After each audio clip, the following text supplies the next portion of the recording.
Igreja.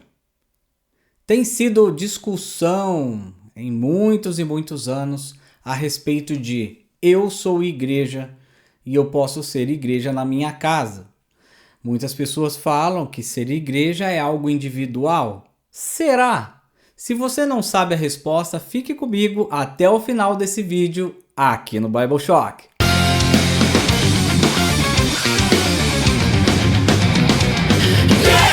Sejam bem-vindos ao 12º episódio de Bible Shock. Muito obrigado a vocês que estão comigo aqui desde o início e a vocês que chegaram aqui pela primeira vez. Então, sem mais, peguem as suas Bíblias, abram comigo em Efésios capítulo 4, mas antes de seguirmos com a leitura, eu gostaria de contextualizar vocês. Nós já fizemos Efésios 1, 2 e 3 e Paulo aqui no capítulo 4, ele vai continuar este assunto, ele está decorrendo de um assunto. No primeiro capítulo, Paulo fala que antes da fundação do mundo já era plano de Deus que todas as coisas convergissem em Cristo, ou seja, que não somente Israel herdasse a promessa feita a Abraão no descendente, mas também os gentios. E ali no capítulo 2, Paulo fala que isso ocorre pela fé em Cristo. E isso não vem de nós, é um dom que Deus dá, por pura graça, ou seja, não é por mérito. E a partir daí existe a união, entre os gentios e o povo de Israel em Cristo. Ou seja, todos fazem parte desta igreja, ou seja, deste novo corpo em Cristo.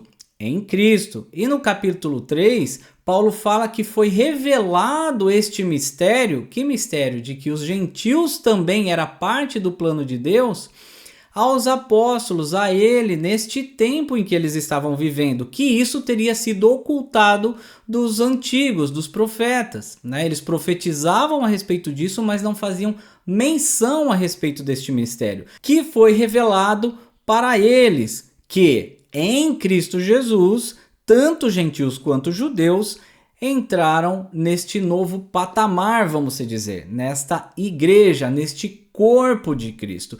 E é sobre isso que o capítulo 4 vai falar, sobre a igreja. Então, vamos comigo direto na leitura. No versículo 1. Como prisioneiro no Senhor, rogo-lhes que vivam de maneira digna da vocação que receberam. Sejam completamente humildes e dóceis e sejam pacientes, suportando uns aos outros com amor. Façam todo o esforço para conservar a unidade do Espírito pelo vínculo da paz. Então, Paulo inicia este capítulo, ou seja, continuando esta mesma conversa, isto está juntado praticamente com o versículo 20 e 21 do capítulo 3, iniciando essa conversa a respeito da igreja. Então ele fala que ele é prisioneiro no Senhor, mais uma vez, ele fala isso também no capítulo anterior, que por causa de Cristo, perseguido, se tornou prisioneiro, e ainda assim Paulo escreve esta carta maravilhosa ensinando a respeito deste mistério da igreja e também sobre conduta da igreja. Então Paulo ele faz isso de uma maneira que às vezes nós não conseguimos imaginar, por tudo que ele tenha passado e ainda escrever uma carta como essa, com o coração cheio de alegria, ensinando para que eles se mantenham firmes na fé em Cristo Jesus. E aí ele fala, vivam de maneira digna da vocação de vocês. Que vocação? A vocação em Cristo de se tornar igreja, sendo gentil. Em Éfeso ali era um lugar que era cheio de judeus convertidos, era um lugar também cheio de muitas culturas, muitos povos, Eu já falei isso no primeiro vídeo sobre Efésios, no capítulo 1.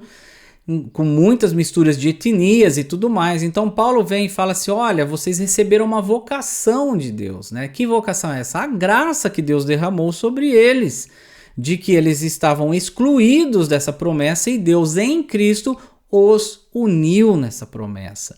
Então é disso que Paulo está falando aqui, esta é a vocação, a graça que o Senhor nos concedeu.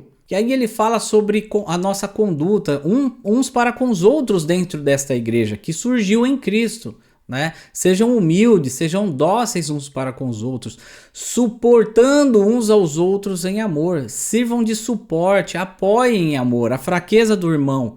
Ele está fraco em alguma situação, sirva de suporte, não deixe que o seu irmão caia, mas suporte-o com o quê? Com amor. E aí nós vamos entrar nessa questão do amor em que Cristo nos ensina. Que amor? Eu já falei sobre isso no vídeo anterior. Olha, Deus nos salvou quando nós ainda estávamos perdidos em nossos delitos, ou seja, a graça. Nós não fizemos nada para ser salvos, né? E é esse amor que Deus nos ensina. Mesmo que o irmão não tenha feito nada para você ou tenha feito só coisas erradas, assim como nós fizemos antes de sermos salvos, é com este mesmo amor que eu devo suportar o meu irmão, sustentando ele em amor, ou seja, sem esperar crédito de nada, entendendo que sou tão pecador quanto ele, então na sua fraqueza eu o ajudarei e provavelmente o meu irmão me ajudará nas minhas fraquezas, que cada um de nós temos as nossas. E a igreja, ou seja, o grupo, as pessoas reunidas, elas ajudam uns aos outros, suportando com esse amor da vocação que nós recebemos em Cristo, que é a graça. E Paulo ainda fala assim, façam todo o esforço. Então se esforce para fazer com que pelo Espírito, pela unidade do Espírito, nós vivamos em paz como igreja. Tem que haver um esforço da parte de todos nós, uns para com os outros, né? Por que esforço? Porque muitas vezes o nosso irmão, como eu falei, ele vai falhar. Então nós precisamos nos esforçar mutuamente para que nós mantenhamos a paz entre nós como igreja, né? Lembrando que a igreja, ela é um grupo de pessoas, então essas pessoas estão vivendo juntas. Paulo está enviando essa carta a Éfeso, onde havia muitas etnias, muitos gentios convertidos a Cristo e muitos judeus também convertidos a Cristo. E Paulo está explicando que dentro do corpo, todos em Cristo somos um e devemos nos tratar com amor, humildade, paz, dentro dessa vocação, ou seja, a graça que nós recebemos de Cristo, nós espalhemos também para com o nosso próximo dentro desta comunidade. E é isso que nós temos que fazer. Então a paz, Paulo fala aqui que nós devemos nos esforçar para mantê-la, porque este grupo que nós estamos é uma unidade do Espírito, ou seja, o Espírito Santo nos uniu em Cristo, né? Lembra que nós falamos no capítulo 2, né? Nós somos salvos pela graça, por meio da fé, e isso não vem de vós, é dom de Deus. É o Espírito Santo que abre a nossa mente para crer e entender quem somos como pecadores, quem Cristo é, quem nós somos em Cristo, qual foi a graça derramada sobre nós, porque nós não merecíamos, e aí sim, entendendo essas coisas, através do Espírito, fazemos parte dessa unidade, ou seja, desse corpo de Cristo, a igreja. E fazendo parte disso, nós devemos nos esforçar mutuamente uns com os outros para manter a paz entre nós. E aí no versículo 4, vamos comigo. Há um só corpo e um só Espírito, assim como a esperança para a qual vocês foram chamados é uma só. Há um só Senhor, uma só fé, um só batismo, um só Deus e Pai de todos, que é sobre todos, por meio de todos e em todos. E a cada um de nós foi concedida a graça conforme a medida repartida por Cristo. Então Paulo vem e fala que isso é uma união em quem? Naquele que é único. Então existe só um corpo de Cristo. Por quê? Porque aquele que está em Cristo está em Cristo. Cristo não tem outro corpo. Não existe como eu estar no corpo de Cristo se eu não tenho fé em Cristo, se eu não estou inserido em Cristo. Fora de Cristo não fazemos parte desse corpo, né? Então há um só corpo, um só Senhor, um só Espírito e um só batismo. Para que a gente faça parte do corpo, ou seja, desse único corpo, significa que nós precisamos estar em Cristo. Porque nós só fazemos parte do corpo de Cristo estando nele. Então há um só corpo, só tem uma maneira, estando em Cristo. E isso acontece pela fé, como Paulo já falou, não só nessa carta, mas carta aos Gálatas, praticamente todas as suas cartas, Paulo fala a respeito disso. Então só tem uma maneira de fazer parte desse corpo, desta unidade única, e é em Cristo. Há um só Espírito. Por que um só Espírito? Porque quem nos une a Cristo é o Espírito. Quem nos abre a mente para crer é o Espírito Santo, para que nós tenhamos fé e dessa maneira nós somos inseridos em Cristo, ou seja, há um só Espírito e há um só corpo. Então não tem como eu fazer parte do corpo sem que o Espírito me convença, sem que o Espírito abra minha mente para aquilo. Então só tem uma maneira, só tem um Espírito. É um só corpo, um só Espírito. Nós estamos conectados ao mesmo tempo nestas coisas. E assim como a esperança na qual nós somos chamados é uma só. Que esperança? A esperança em Cristo. É nele. Nós somos chamados para essa esperança. Cristo é a nossa esperança. Nós esperamos todas as coisas nele. E aí há um só Senhor. Por quê? Porque estando em Cristo, só tem um Senhor dessa igreja, o cabeça, que é ele. Então, e se estamos em Cristo, há um só Senhor. Há uma só fé. Por que há uma só fé? Porque o Espírito que nos abriu a mente é um só. E aí ele nos une na mesma coisa, no mesmo corpo, na mesma igreja, em Cristo. Lembra quando eu falei lá no início do capítulo 1, quando que antes da fundação do mundo, Deus já havia nos predestinados a sermos santos e irrepreensíveis na presença dele através de Cristo, em Cristo Jesus? Por quê? Porque já era plano de Deus convergir tudo em Cristo. Então, por isso é um só. Se estamos em Cristo, se nós estamos em Cristo, nós estamos no Espírito. Nós fazemos parte de um corpo só, não fazemos parte de outro corpo. Nós fazemos parte de uma só fé, que é dada pelo próprio Deus. Inclusive, já falei sobre outros textos aqui, quando o próprio Pedro, quando Jesus pergunta para Pedro, olha, quem vocês dizem que eu sou, né? E Pedro fala, tu és o Cristo, Filho do Deus vivo. Ele fala, quem te revelou isso foi o Pai que está nos céus. Não veio de você mesmo, ou seja, não vem de nós, vem de Deus. Então só tem uma maneira, só tem uma fé que vem do Espírito, que nos une a Cristo, que nos faz parte do corpo de Deus. E há um só batismo. Que batismo? O selo. Que selo? O selo do Espírito. Que é o que Paulo também fala no capítulo 2, repetindo lá no versículo 8. Isso não vem de nós, é dom de Deus. Então, o Espírito, ele é aquele que nos sela, nós somos selados por ele, dentro desse corpo em Cristo Jesus. Então há só um Espírito, só há um Senhor, um só corpo, uma só fé. Por quê? Porque todas as coisas estão unificadas em Cristo. E é isso. E isso é a igreja.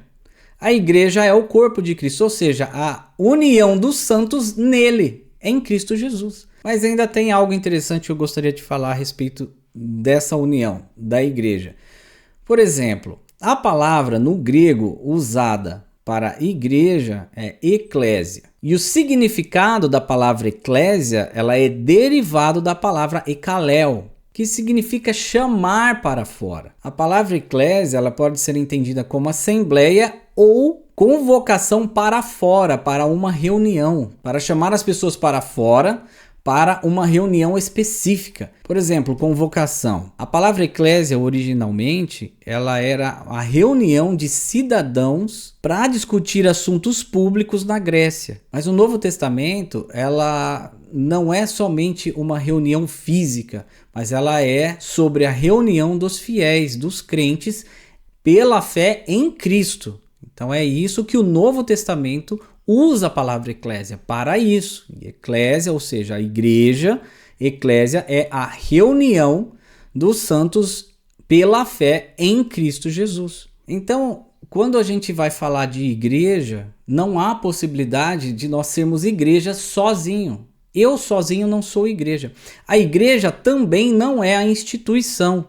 A igreja é a reunião de pessoas em prol da fé em Cristo Jesus. Tanto é que o próprio Jesus, com a sua própria boca, disse: onde houver 2 ou 3 reunidos em meu nome, ali estarei no meio deles. E essa presença é uma presença real.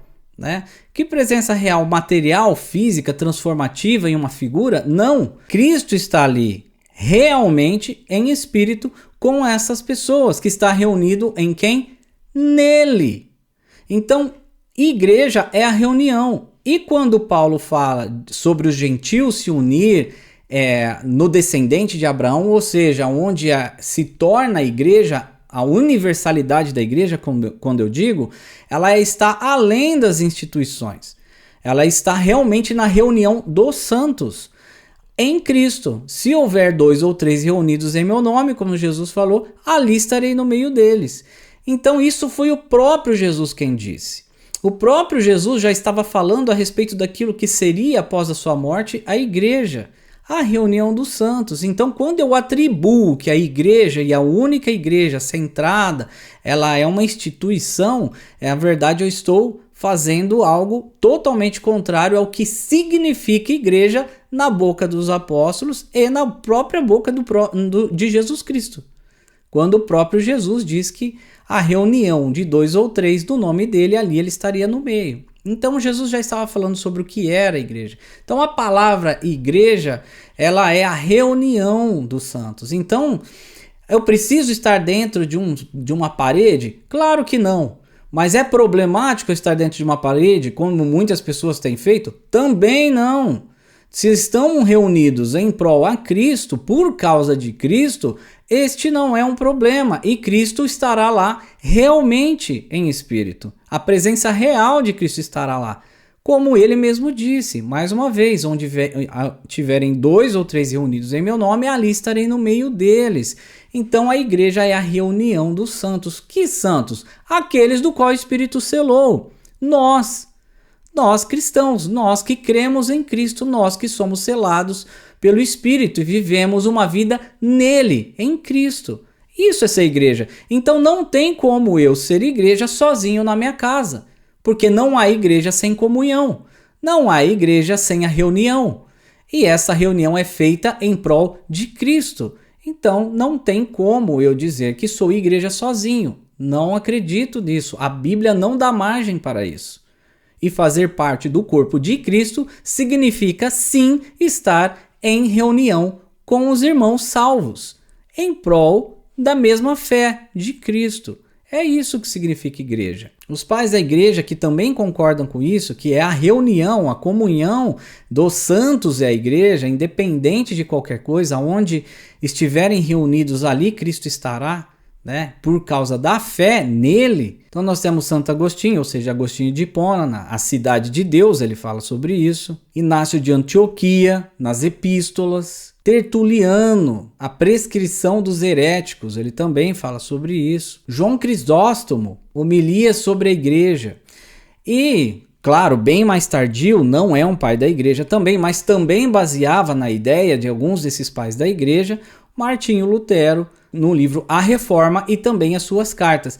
Então, nós vemos que já existe esse entendimento de que a igreja ela não é tanto algo institucional, quanto não é uma pessoa única, mas sim a reunião dos santos em Cristo Jesus. Então, que nós venhamos entender isso. Porque o que eu vejo é que muitas pessoas acabam trazendo problemas porque passa decepções dentro da igreja. Mas lembra do que eu falei no início da carta? Faça todo o esforço para viver em paz uns com os outros, Paulo fala. E quando ele fala a respeito da vocação, olha, né, sobre a vocação, que é a graça que nós recebemos e que nós devemos suportar o nosso próximo em amor, é exatamente isso, meu amado. O próximo não merece a graça de Deus como você também não e como eu também não. Nós estávamos todos perdidos em nossos delitos quando Cristo nos salvou por amor, por graça. E é com esse mesmo amor que eu fui salvo que eu devo dar ao meu irmão. Por isso devo suportá-lo em suas dificuldades. O processo de salvação, de repente, de santificação, melhor falando, na minha vida é diferente da sua, é diferente do outro. De repente, você já está mais maduro na fé, mas este irmão que de repente, pode ser que ele seja, mas ele está há tantos anos na igreja, não interessa. Pode ser que o processo dele seja mais lento do que o seu e do que o meu.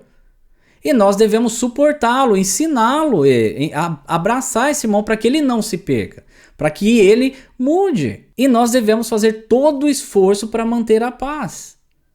Então, quando eu pego e uso o argumento de que existe muita hipocrisia na igreja, pois todos nós somos pecadores e falhos. Existe hipocrisia dentro da igreja, existe hipocrisia fora.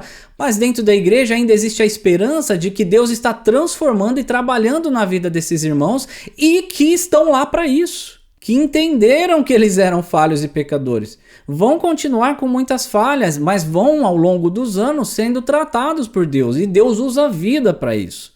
Eu sou um testemunho vivo disso.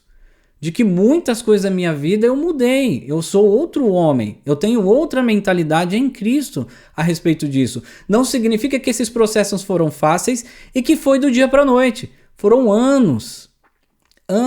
E Deus vai nos transformando, mas graças a Deus que houveram irmãos que foram suporte em minha vida, assim como eu fui suporte em outras áreas na vida de outros irmãos. Então, por favor, não coloque que a igreja é um problema e você fica em casa e você acha que você é igreja em casa. Não é. E não use esse tipo de desculpa para dizer qualquer coisa. Seja honesto com você mesmo. Fala assim, não, eu não quero ir na igreja porque eu não quero mais, ponto final. Mas não fale que é porque a igreja tem defeito, porque ela tem mesmo. É um lugar de doente. É onde os doentes vão para encontrar Cristo. Então vamos pensar melhor a respeito disso. Em duas coisas, não é a instituição que é a igreja, mas é a reunião dos santos que é a igreja. As instituições são ruins de maneira alguma, porque na verdade existe uma organização na igreja. E essa organização faz com que aqueles grupos de pessoas que estão se reunindo ali, que é parte do corpo de Cristo, trabalhem de acordo com aquilo que Paulo vai ensinar mais para baixo aqui, que Deus designou alguns para cada área, para que a igreja seja restaurada, para que a igreja seja sustentada e para que a igreja cresça cada vez mais na fé e no amor uns com os outros, até que atinja uma mentalidade madura na fé. É por isso que nós precisamos uns dos outros. Não devemos nos afastar da igreja por essas coisas. Nós estamos apegados a Cristo e é isso. Amém? Vamos seguir aqui. Versículo 8. Por isso que foi dito, quando ele subiu em triunfo às alturas, levou cativo muitos prisioneiros e deu dons aos homens. O que significa que ele subiu, senão que também descera às profundezas da terra? Aquele que desceu é o mesmo que subiu acima de todos os céus a fim de encher todas as coisas. Ele designou alguns para apóstolos, outros para profetas, outros para evangelistas e outros para pastores e mestres, com o fim de preparar os santos para a obra do ministério, para que o corpo de Cristo seja edificado até que todos alcancemos a unidade da fé e do conhecimento do Filho de Deus e cheguemos à maturidade, atingindo a medida da plenitude de Cristo. Olha só, então ele fala que Deus subiu aos céus, ele deu dons aos homens e ele preparou alguns para cada área da igreja. Então, dentro da igreja existem suas áreas, as suas coisas, e todos estão ali em prol do mesmo trabalho. A edificação da igreja, amadurecimento da igreja em Cristo, no amor, nele e na fé. Todas essas coisas caminham juntos para isso. Então, Deus sim instituiu pessoas para instruir, mestres, pastores para cuidar da vida das pessoas, os apóstolos, ou seja, os missionários, aqueles que abrem igrejas, aqueles que vão para outros lugares e fundamentam novas igrejas. Esses são os apóstolos. Apóstolo que não fundamenta igreja não é apóstolo. Apóstolo que não faz o que os apóstolos fizeram, eu não acredito que seja apóstolo.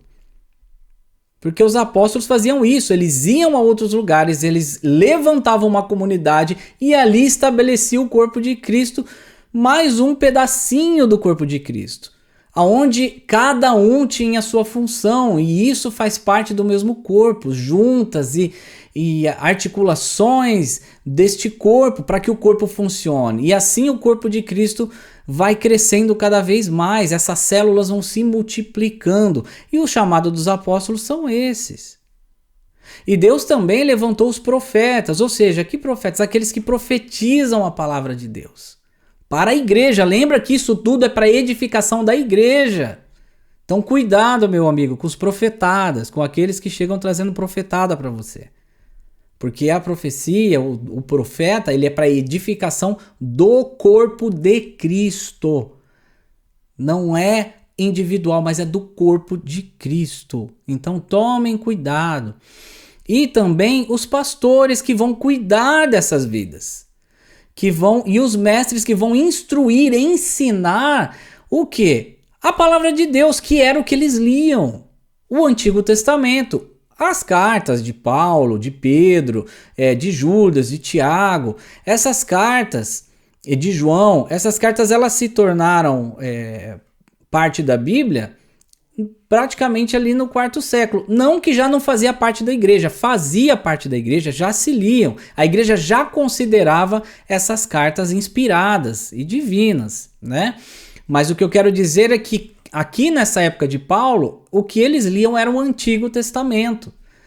Então eles estavam sendo instruídos por esses mestres a respeito de todas as profecias, de quem Cristo era, de quem nós somos em Cristo, que nós fomos inseridos na promessa de Abraão feita no descendente, que era em Cristo, que os gentios já era plano de Deus antes da fundação do mundo ser inserido em Cristo, que todas as coisas convergiam em Cristo. Por quê? Para que a igreja fosse fundamentada nessa rocha.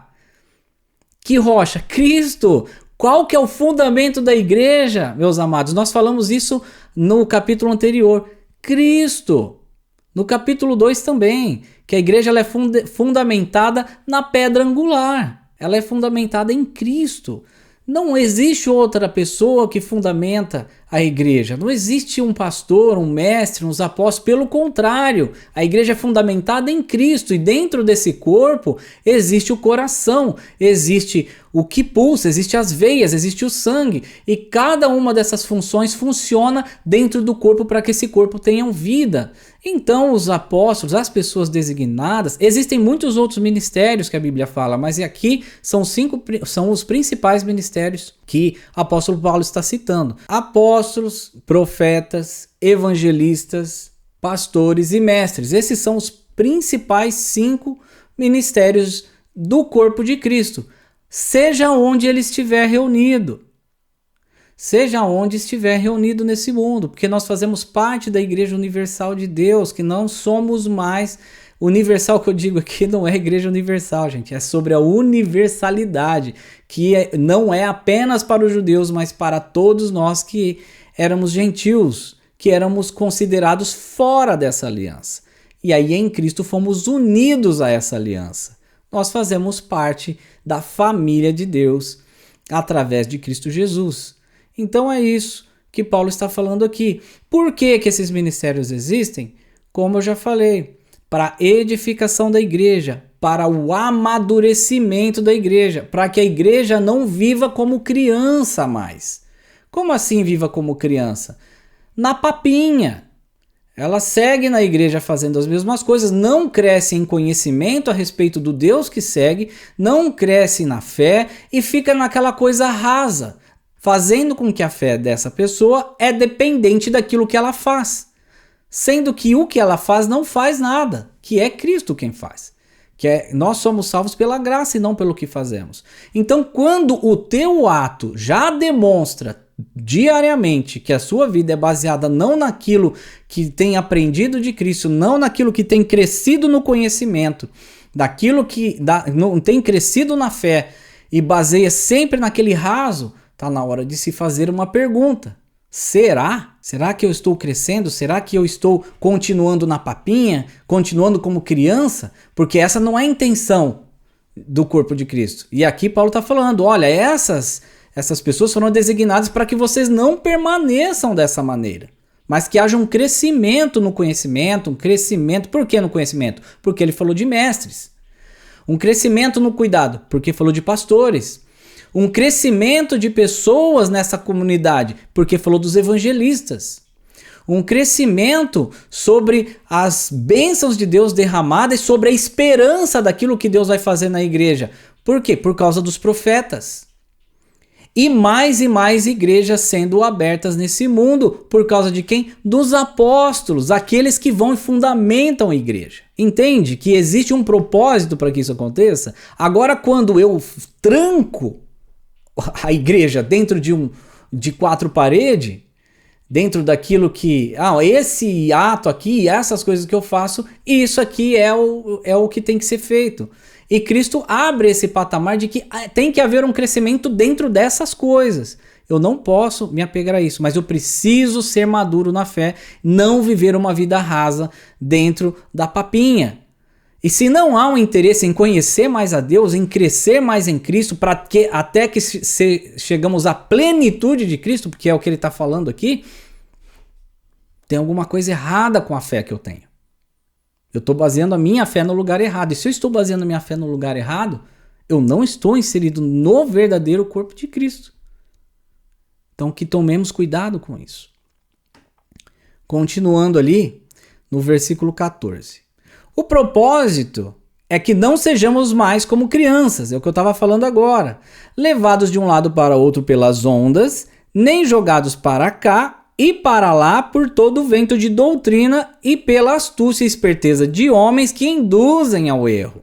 Ao erro do quê? Do ensino. Antes, seguindo a verdade em amor, cresçamos em tudo naquele que é a cabeça, Cristo. Então nós devemos crescer. Eu acabei de falar sobre isso, eu acabei emendando antes da hora os versículos que eu acabei de ler aqui. Mas é isso, o propósito é esse, que não sejamos mais como crianças, tá certo? Que a gente cresça. Vamos continuar aqui então, no versículo 16. Dele todo o corpo ajustado e unido pelo auxílio de todas as juntas, cresce e edifica-se a si mesmo em amor, na medida em que cada parte realiza a sua função. Olha só, todo o corpo é ajustado, tá certo? Dentro do que ele está falando? Paulo está falando sobre o quê? Sobre aquilo que Deus foi instituindo. Os 5 principais ministérios da igreja, para que a igreja não seja mais como criança e que todo o corpo seja ajustado e unido. Ajustado e unido em quê? Cada um realizando a sua função. Então não menospreze aquilo que você faz para essa comunidade a qual você está servindo a Cristo. Seja arrumar uma cadeira, seja varrer o chão, seja no louvor, seja ministrando a palavra como um pastor, não interessa. Todos trabalham em prol da mesma coisa. Existem responsabilidades maiores? Existe, mas o propósito é o mesmo. Então nós não devemos tratar uns aos outros com indiferença em relação a isso, porque nós estamos trabalhando em prol do mesmo reino, cada um na sua função. Quando eu arrumo a cadeira, é para que os meus irmãos que estarão chegando na comunidade na qual nós frequentamos, na igreja na qual nós frequentamos, se sentem e fiquem à vontade, sirva-os. Nós estamos para servir, a igreja serve, nós estamos para servir uns aos outros. Continuando no versículo 17. Assim eu lhes digo, e no Senhor insisto, que não vivam mais como os gentios, que vivem na futilidade de seus pensamentos. Eles são obscurecidos no entendimento e separados da vida de Deus por causa da ignorância em que estão, devido ao endurecimento de seus corações. Tendo perdido toda a sensibilidade, eles se entregaram à depravação, cometendo com avidez toda espécie de impureza. Agora Paulo, aqui do versículo 17 em diante, ele já começa a alertar essa igreja que ela tem o mestre, que ela tem todas as coisas. Ele explicou que a igreja, como nós nos unimos em Cristo, que nós recebemos a vocação da graça, fomos inseridos nesse corpo.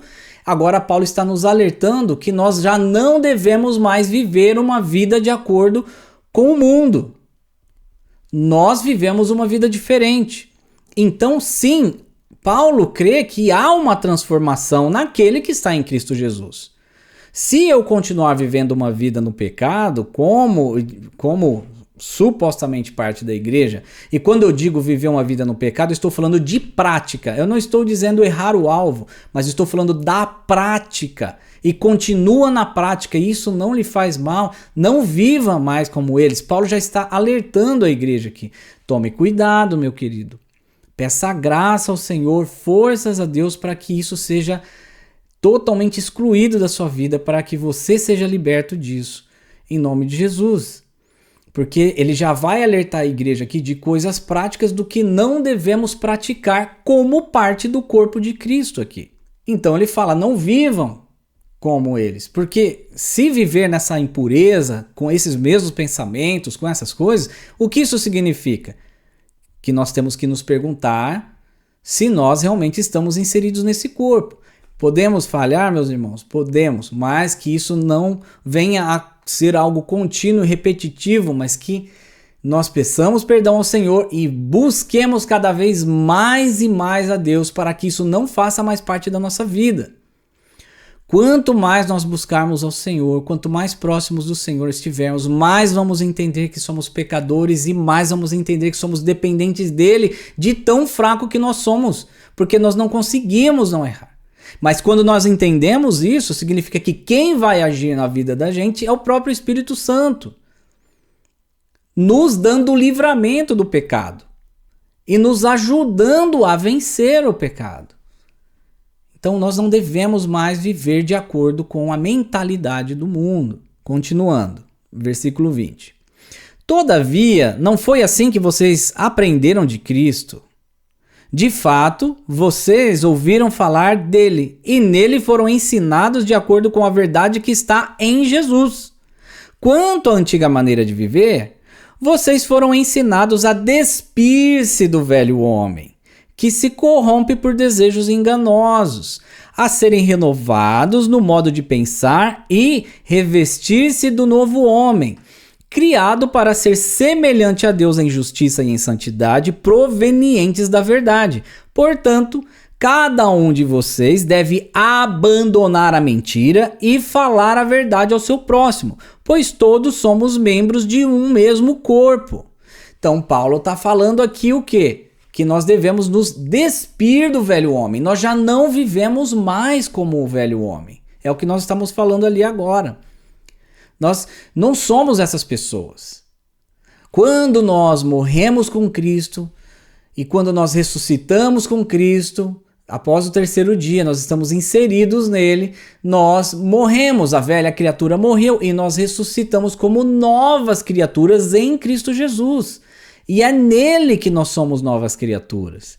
E essas novas criaturas não é mais escravo dessas coisas. Então nós podemos olhar para essas coisas e dizer não. E se eu olho para essas coisas e falo sim, eu tenho sido sem vergonha.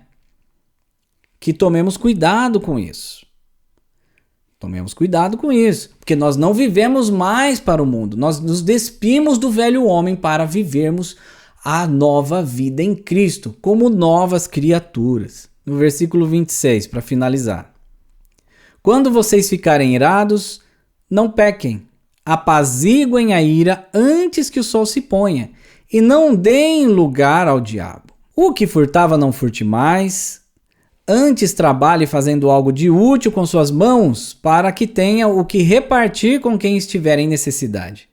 Nenhuma palavra torpe saia de sua boca, mas apenas o que for útil para edificar os outros, conforme a necessidade, para que conceda graça aos que ouvem. Não entristeçam o Espírito Santo de Deus, com o qual vocês foram selados para o dia da redenção. Olha isso. Livrem-se de toda amargura, indignação e ira, gritaria e calúnia, bem como de toda maldade.